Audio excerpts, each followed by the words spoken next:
یہ ہمارا حکم ہے، اور جو شخص ادب کی چیزوں کی جو اللہ نے مقرر کی ہیں تعظیم کرے تو یہ کام دلوں کی پرہیزگاری سے ہے۔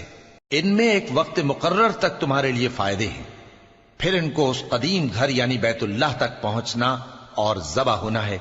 اور ہم نے ہر ایک امت کے لیے قربانی کا طریق مقرر کر دیا ہے تاکہ جو مویشی چوپائے اللہ نے ان کو دیے ہیں ان کے ذبح کرنے کے وقت ان پر اللہ کا نام لیں۔ سو تمہارا معبود ایک ہی ہے، تو اسی کے فرما بردار ہو جاؤ اور عاجزی کرنے والوں کو خوشخبری سنا دو۔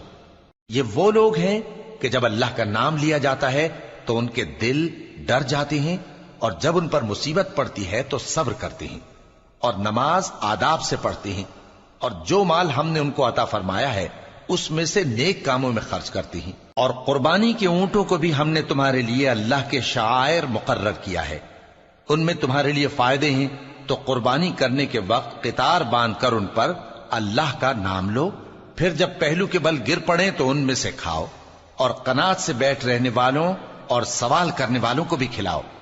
اس طرح ہم نے ان کو تمہارے زیر فرمان کر دیا ہے تاکہ تم شکر کرو۔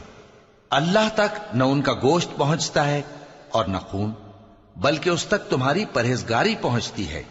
اسی طرح اللہ نے ان کو تمہارے زیر فرمان کر دیا ہے تاکہ اس بات کے بدلے کہ اس نے تم کو ہدایت بخشی ہے اسے بزرگی سے یاد کرو، اور اے پیغمبر نیکوکاروں کو خوشخبری سنا دو۔